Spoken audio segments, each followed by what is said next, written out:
Welcome, listeners. Some towns forget their worst moments, others organize around them. In Glory, Virginia, there are colors people don't wear anymore, smiles people don't draw, costumes people don't joke about. Not because anyone told them not to, but because the town learned the hard way what happens when certain things are recognized. This is a story about an ending that wasn't an ending, about a promise that wasn't a threat, about a figure that doesn't chase, doesn't rush, and doesn't need belief. It only needs time. This is Black, White, Red, a Clowniform manifestation by NoSleepScribe. And once it starts, it does not stop. Before we start, a brief content warning. This story includes missing children, ritual violence, implied, not graphic, suicide, and sustained psychological horror. Please listen with care. And now, the record begins here. Prologue, Glory, Virginia, February 2016. The first thing the officers noticed was the smell. Not rot, not yet. Something sweeter, artificial. Frosting and wax and old fabric left too long in a closed space. Years later, more than one of them would flinch at the smell of birthday cake. The basement light was already on. That, later, would bother them most. Ted Winkler stood at the center of the room waiting. He was dressed as Mr. Winkles. The costume was exactly as people remembered it from birthday photos and community flyers, just cleaner in person, like it had been dressed minutes ago, not worn. The black and white stripes of the suit seemed sharper under the bare bulb, the contrast too precise. His white makeup was flawless. No cracks, no sweat.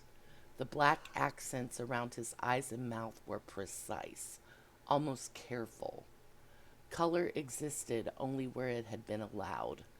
A red band circled the base of his top hat. A red bow tie sat perfectly centered at his throat. Red contact lenses caught the light when he looked up. And his mouth. The grin was painted far wider than a human smile should be. Thick, wet-looking, red. The final child lay at his feet. She had been placed inside a pentagram drawn directly onto the concrete floor. Chalk, ash, something darker worked into the lines. The symbol was complete, every point closed. Whatever had been required had already happened. Around them, the other children sat at a long, folding table. They were arranged upright in their chairs, small hands folded or posed, party hats tilted onto unmoving heads. Streamers drooped from the low ceiling. Paper plates sat in front of each child. A cake rested at the center of the table, untouched. Its candles burned down to waxy stubs. Between the decorations were symbols the officers didn't recognize, sigils carved into the tabletop, marks painted onto the plates, care taken to ensure nothing overlapped by accident. This wasn't frenzy. This was rehearsal. "Police!" someone shouted, though the word felt meaningless in the room. "Hands where we can see them! Freeze!" Ted Winkler looked up. His expression didn't change. He didn't plead. He didn't scream. He didn't seem surprised they were there at all. The red lenses fixed on them, calm and focused, like he'd been expecting an audience. "I'll see you again soon," he said. The voice was warm, familiar, the same voice that had read picture books aloud, that had led sing-alongs, that had laughed with children as balloons twisted into animals. Before anyone could move, before another word could be shouted, Ted Winkler ended his life. The gunshot echoed hard off the concrete walls. Later, Glory would try to remember him as two separate people. Ted Winkler, the teacher, Mr. Winkles, the monster. But in that basement, there had been no division at all. Only a man in a costume he had been preparing for a very long time, standing in the remains of a party that was never meant to end. Chapter 1, Present Day. No one in Glory, Virginia dressed like a clown anymore. It wasn't a rule, nothing so official. There were no ordinances, no notices from town council, no quiet memos from the sheriff's office reminding people what not to do. Glory preferred its taboos unspoken. They worked better that way. But costumes were chosen carefully now. At the fall festival, children dressed as firefighters, astronauts, princesses, dinosaurs. Superheroes were popular. So were animals. Ghosts even. Bed sheets with eye holes, soft and nostalgic. The kind meant to be silly instead of frightening. Face paint still happened, but only in safe colors. Butterflies, tigers, pumpkins. No white base. No exaggerated smiles. And absolutely no red around the mouth. Parents didn't explain this to their kids. They didn't have to. Children learned quickly what made adults go quiet. The less they spoke about it, the more room it seemed to have. The absence was complete enough that newcomers sometimes missed it until they didn't. "Hey," someone would say, usually at a party or a school fundraiser, glancing around with a puzzled smile. "I just realized, no clowns, huh?" The response was always the same. A pause, a look exchanged, a polite redirection. "Oh, we've tried that once. Kids didn't like it. Just not our thing." And the conversation moved on. The rumors started about 6 months ago. At first, they were easy to dismiss. Just the kind of thing small towns produce when nothing truly terrible has happened in a while. A middle schooler told his friends he thought he saw a clown reflected in the glass of the convenience store freezer. Tall, thin, all stripes and shadows. He laughed it off immediately, said it was probably his imagination. He stopped going into that store alone anyway, though. People reported seeing a figure standing in shadows, in the windows of empty houses, and inside businesses closed for the night. An elderly man on Juniper Road reported a figure standing across the street from the old Winkler house late one night. He couldn't describe the face, only the colors. "Black and white," he said, "with red." The deputy who took the report didn't write that part down. Everyone agreed on one thing, though. Whatever people thought they saw, it was never bright. No rainbow wigs, no balloons, no silly shoes. If it was real, or if it was imagined, it was always restrained. Stark, sanitized, prepared. Black, white, red. Glory reacted the way it always did, carefully. People stopped walking alone at night, but only casually. Porch lights stayed on a little longer. Curtains were drawn earlier. Children were reminded to stay close, not because of anything specific, just because that was sensible. The old stories resurfaced, but only in fragments. "You remember back then?" someone would say, lowering their voice. "Don't," someone else would answer. Not in front of the kids. And that would be that. No one went near the Winkler house. They hadn't for years. The place still stood at the end of Juniper Road, maintained just enough to remain standing. The lawn was trimmed, the windows intact, the porch swept. Always clean, always empty. People told themselves that if something were wrong, it would show. Broken glass, graffiti, signs of trespassing. But the house remained undisturbed. Too undisturbed. The first confirmed sighting happened on a Tuesday. It was early evening, still light out, a time when fear felt unreasonable. A substitute teacher driving home from the elementary school slowed at a stop sign near the town square. As she waited, she noticed someone standing on the sidewalk across the street. At first, she thought it was a street performer, maybe a prank, some tasteless costume worn by someone who didn't understand the town they were in. The figure didn't move. The suit was striped, black and white.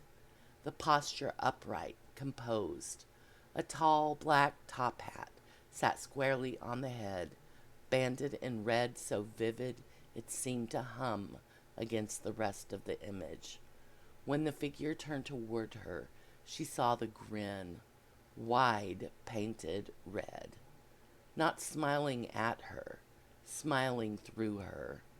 She slammed her foot on the gas. By the time she worked up the nerve to circle back, the sidewalk was empty. No witnesses, no evidence, no confirmation.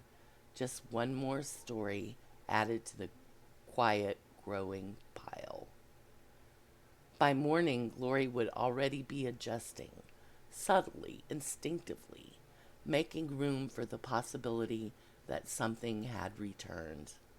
And no one, not a single person in town, would say the name Mr. Winkles out loud. Not yet. Chapter 2, Patterns. The next morning, Glory pretended nothing had happened. This wasn't denial. Denial required effort. What Glory practiced was closer to maintenance, the careful smoothing of reality, so it would continue to function. The substitute teacher didn't come into work. She called the school at 6:30, voice thin and apologetic, and said she'd come down with something. Food poisoning, maybe. A migraine, she wasn't sure. She just knew she couldn't drive today. The secretary told her not to worry. They'd manage, they always did. No one asked follow-up questions. By noon, 3 people had heard the story anyway. That was how things spread in Glory, not through announcements or headlines, but through proximity. A pause that lingered too long, a look that didn't resolve, a sentence that stopped just short of saying what it meant. I heard someone got scared last night, one teacher murmured in the break room. Did they? Another replied, stirring her coffee. Well, people are jumpy. They spoke carefully, like words themselves might remember what they were pointing at. At the elementary school, the children noticed first. They always did. A 2nd grader asked why the janitor was wiping down the windows again. A 4th grader asked why the doors were locked, even though it wasn't a drill. A group of kids whispered on the playground about something one of them had seen near the fence. Something tall, standing too still. It had stripes, a girl said, serious. Like a prisoner? Someone asked. No, she said, like lines. The recess aide clapped her hands loudly and told them to get moving. No one wanted to hear more. That afternoon, Sheriff Malcolm Reed sat in his office and stared at the incident log. He rubbed at the back of his neck as if something had crawled there. He had been a deputy in 2016, not one of the first on scene. He'd arrived later, after the basement had already been sealed, after the children had already been covered. He still dreamed about the colors sometimes. He owned nothing red anymore, not in his home, his car, or his wardrobe. If red was the only color available, he did without. The black and white had been easy to process, stark, simple, almost clinical. It was the red that lingered. Reed flipped the page. 3 calls in the last 2 weeks that hadn't made it into formal reports. A man who thought he saw someone watching him from the tree line near the park. A teenager who swore a reflection smiled at her when she didn't. An elderly woman who woke up laughing and didn't know why. Individually, they were nothing. Together, they formed a shape Reed didn't like. He reached for the phone, then stopped. Who would he call? State police would want evidence. Psych services would recommend community outreach. The town council would ask if it were really necessary to stir things up again. And Reed knew, deep down, that whatever this was, it wasn't going to leave fingerprints. It never had. That night, Juniper Road felt heavier than usual.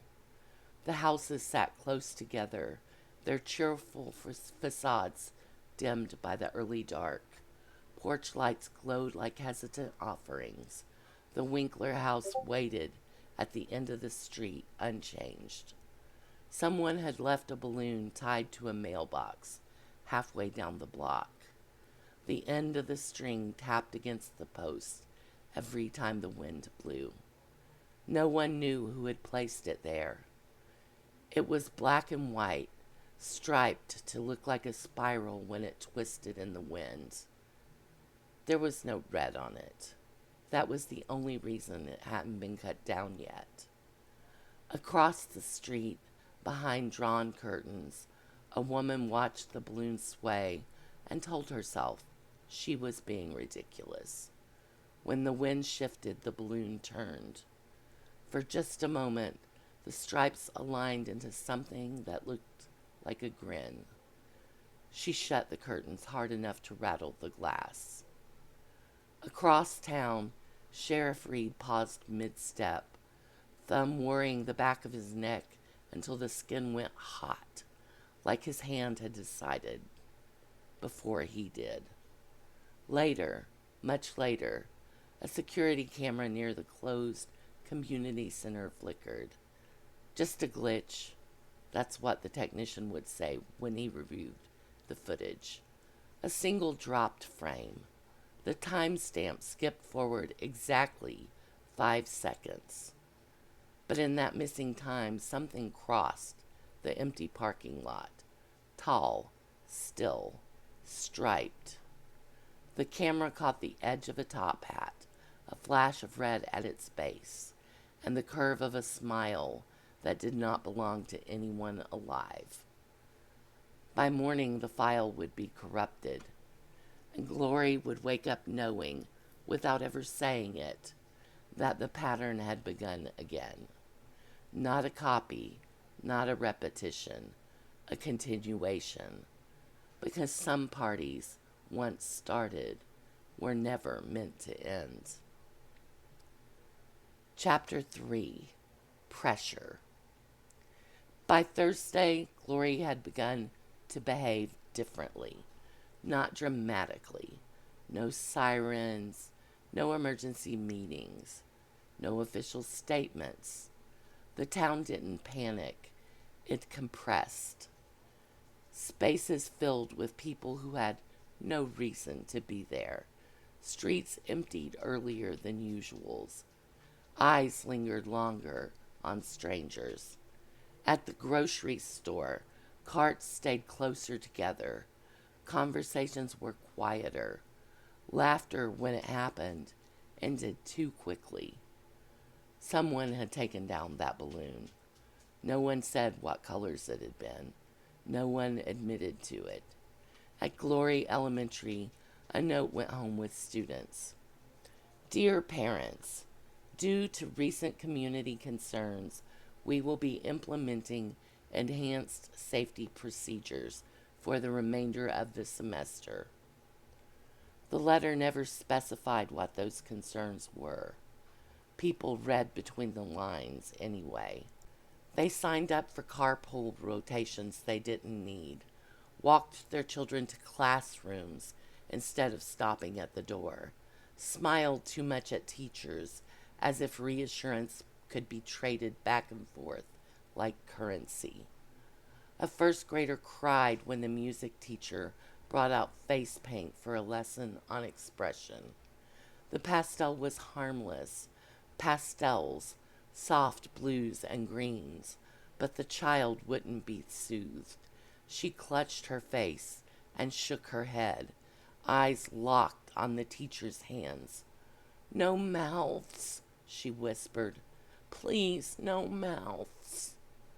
The lesson was quietly canceled. Sheriff Reed called in favors. Nothing official, nothing that would leave a paper trail. He asked the night patrol to drive Juniper Road more often. He asked the dispatcher to flag calls that mentioned costumes, reflections, or someone watching. He asked the old deputy who'd retired last year what he remembered about the weeks after 2016. The man took a long time to answer. I remember thinking it was over, he said finally, and then realizing we were just early. Reed didn't ask what he meant. At the diner, a rumor hardened into something closer to belief. A waitress swore she'd seen red in the bathroom mirror that morning. Not paint, not blood, just red, curved, deliberate, gone when she blinked. A trucker passing through overheard and laughed. Bad idea. The diner went quiet. A man at the counter turned slowly on his stool and asked very politely if the trucker knew where he was. When the trucker said no, the man nodded. That figures, he said, because if you did, you wouldn't joke about that. The trucker ate quickly and left a larger tip than necessary. By Friday night, the town square was empty. The lights were still on, the benches scrubbed until the wood grain lifted like a rash. The decorations for the upcoming Founders' Day celebration hung untouched. Streamers, banners, carefully chosen colors. Red had been excluded from the palette. No one could quite remember who made that decision. On Juniper Road, a boy named Caleb stood at his bedroom window and watched the Winkler house. He was 9 years old. He knew vaguely that something bad had happened there once. He didn't know the details. He didn't want them. What he knew was the feeling, like the house was listening when people talked nearby. That night, the basement light was on. Caleb pressed his forehead to the glass. A figure stood in the window, not moving, not waving, just there. Black and white stripes ran vertically down its body, neat and exact. A tall hat brushed the top of the window frame. A thin band of red circled its base.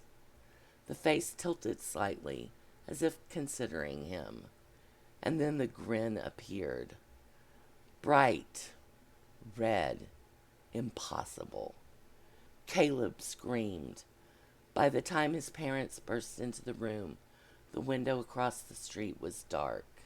The Winkler house was empty. The next morning, everyone on Juniper Road would agree on one thing. Something was wrong. No one would agree on what to do about it. And deep beneath the town's careful silence, a truth pressed harder with every passing hour. Glory had not been waiting to see if Mr. Winkles would return. It had been waiting to see who would notice first. Chapter 4. 5. They planned it at the edge of the playground, where the teachers never quite listened and the cameras didn't reach. Caleb didn't want to go. He said that first, quietly, hoping it would be enough. He said his parents would kill him. He said the house was bad. He said he'd seen something in the window. That last part made the others listen.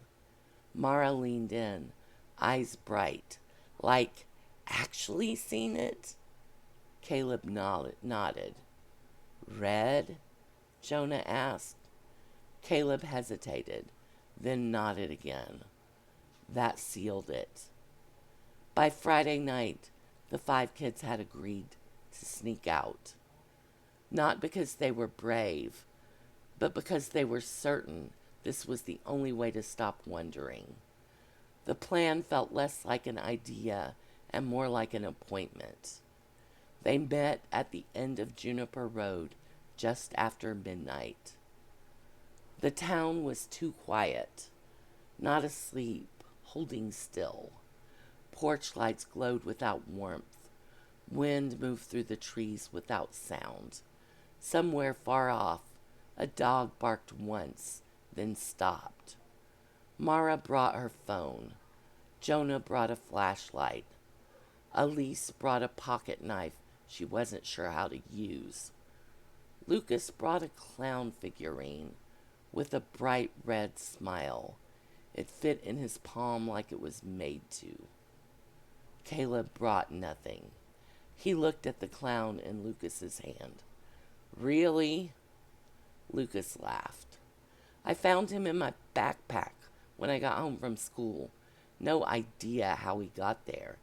Figured, if we're doing this, he comes too. The plastic smile caught the beam and shone, too glossy, too alive. Caleb shuddered. He told himself he wouldn't cross the lawn. That promise lasted 6 steps. The Winkler house looked smaller up close, not friendlier, just diminished, like something that had already finished being important. The porch light was off, the windows dark, the door closed. See? Jonah whispered. Nothing. They climbed the steps anyway. The front door was unlocked. That should have scared them. It didn't. Inside, the air smelled faintly sweet.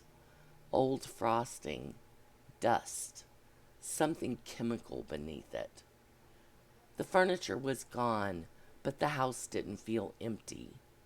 Their footsteps echoed too clearly, like the walls were listening for them to stop moving. Mara took pictures with her phone. Every image came out blurred. Basement, Jonah whispered. Caleb shook his head hard enough to hurt. No. But the basement door was already open. The light was on.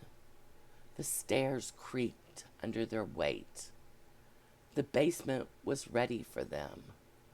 The concrete floor was bare, scrubbed until faint outlines remained, shapes that suggested something erased rather than removed. The walls were whitewashed. The long folding table was gone. It smelled like old frosting and disinfectant. But the room wasn't empty. Streamers hung from the ceiling, black and white. 5 chairs were arranged in a loose circle at the center of the floor. 5 paper party hats rested on the seats. And standing behind them, something tall, still, striped. The red was the last thing to come into focus. The band around the hat, the bow tie, the grin. It didn't move toward them. It didn't need to. "I told you," Caleb whispered. Mr. Winkles tilted his head. The basement light flickered once. The next morning, 5 beds were empty. Shoes sat by doors where they'd been kicked off too carefully to be a rush.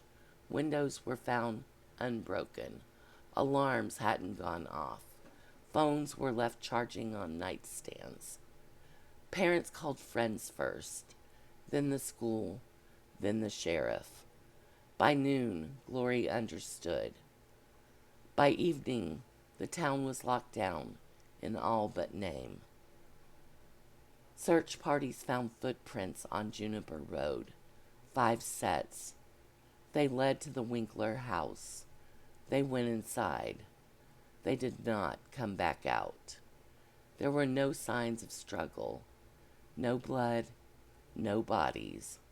Only 5 party hats arranged neatly on the basement floor, black and white. A clown figurine in the center of them. And one other detail that made people go still. A fresh red smear curved across the concrete. Wide, careful, smiling. By nightfall, every adult in Glory was asking the same question, though none of them spoke it aloud. Not how this had happened, but why it had waited. And 5 sets of parents grieved while 5 porch lights stayed on. And somewhere in the dark, beneath a house that should have stayed empty, Mr. Winkles was no longer alone. He had an audience again, 5 of them. Chapter 5, Soon. Glory did not survive the second time, not the way it had the first. There were press conferences this time, state police, federal agents, men and women who spoke carefully into microphones and promised resources and answers and accountability. Roads were blocked. The Winkler house was surrounded by tape so thick it looked wrapped for burial. None of it mattered because the house was empty again. They tore the basement apart. They jackhammered the concrete where the red smear had been. They cut open walls. They dismantled the staircase. They brought in specialists who used words like residual and imprint and psychogenic reinforcement. They found nothing that explained where the children had gone, nothing that explained how, nothing that explained why the house still smelled faintly of frosting. The party hats were gone. No one admitted to removing them. The figurine remained. No one could bring themselves to touch it. Parents kept vigil. They slept on couches and kitchen floors, afraid to be alone in their bedrooms. They checked closets. They checked mirrors. They stopped letting their children close doors all the way. No one laughed. No one celebrated birthdays. Cake went uneaten at grocery stores until it was quietly pulled from shelves. Red food coloring sold out in a single afternoon, then never appeared again. Sheriff Reed resigned. He didn't give a reason. He left Glory 2 weeks later, driving until the town disappeared behind him, convinced distance would help. He lasted 6 months before he woke one night in a motel room in North Carolina, staring at the ceiling. He was smiling without knowing why, lips pulled wider than felt natural. He took his own life before dawn. In his pocket they found a napkin with 3 words written in careful ink. Soon, soon, soon. The official conclusion was mass abduction by an unknown party. The unofficial conclusion was nothing at all. People began to leave. Families packed quietly. Houses went up for sale and stayed there. Businesses closed without ceremony. The Founders' Day banners were taken down and never replaced. Glory hollowed out, but it did not empty. Some people stayed because they had nowhere else to go. Others stayed because something in them whispered that leaving would not help, that whatever had happened here had learned the town's shape. The Winkler house still stands. It always will. No one maintains it now. It doesn't need help. The porch light turns on by itself at dusk. The windows remain unbroken. The door stays unlocked. Sometimes, only sometimes, people passing by swear they hear laughter drifting up from the basement. Not loud, not manic, measured as if counting. Years from now, someone will try to explain it. They'll say it was trauma, collective memory, a town that couldn't let go of its worst moment and paid the price for remembering it wrong. They'll write papers. They'll make documentaries. They'll interview survivors who can no longer agree on details. They will never find the children. They will never find Mr. Winkles, because he was honest from the very beginning. "I'll see you again soon" was not a threat. It was a schedule. And somewhere close enough to matter, 5 voices have learned how to laugh in unison. The party is ready, and it does not end. Epilogue. Department of Anomaly Analysis and Administration, Post-Incident Summary Report, File ID DA3AVA, Glory 2016, REV2, Clearance Level, Black Umbra, Status, Active Monitoring, Containment Failed, Location, Glory, Virginia, Primary Designation, Anomalous Entity, Clowniform Manifestation, Known Alias, Mr. Winkles. Summary. This report consolidates findings related to the 2016 Winkler incident and the subsequent redacted resurgent event, resulting in the disappearance of 5 additional minors. Initial classification as a closed human origin ritual homicide has been rescinded. Current evidence indicates the presence of a persistent, non-localized anomaly exhibiting the following traits: mimetic visual consistency, black-white primary palette with restricted red accents, temporal latency, periods of dormancy measured in years, audience-dependent manifestation, recurrent child-targeting behavior clustered in groups of 5, termination of original host Winkler Theodore did not result in anomaly cessation, observed pattern continuity, entity manifests only after community recognition threshold is met. Sightings escalate from ambiguous reflections peripheral vision to confirmed visual contact. Physical evidence degrades or disappears within 24 to 72 hours. Traditional containment measures, property seizure, demolition planning, forensic saturation, shows 0 efficacy. Notably, the Winkler residence functions as a symbolic anchor, not a containment site. Removal or destruction is assessed as high risk and currently contraindicated. Linguistic note.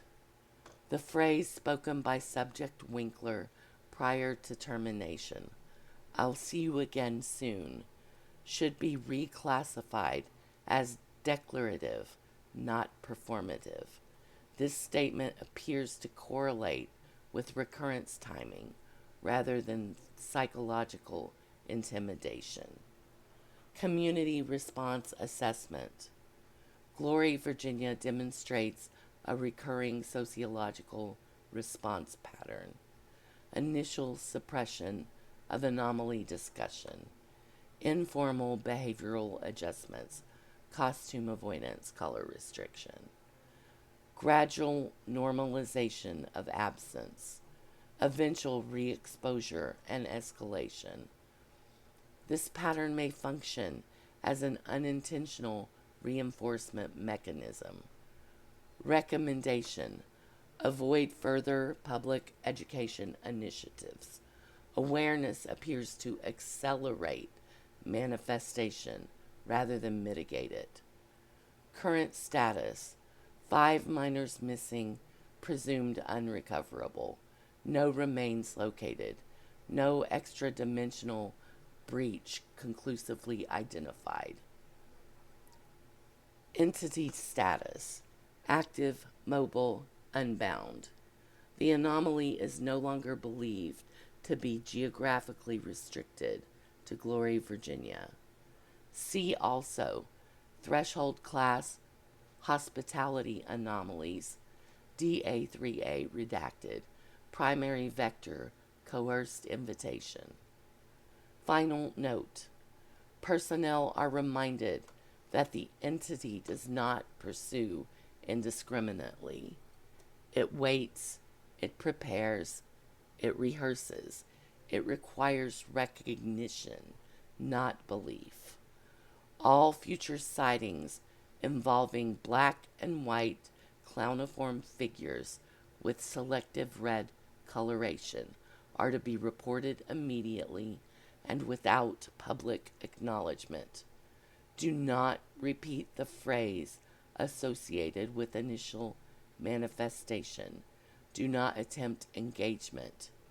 Do not assume dormancy indicates absence. File status: archived, monitored, unresolved, contained. Containment outcome: unsuccessful, reclassified as managed. Recommended action: maintain distance, maintain silence, expand when possible. End of report.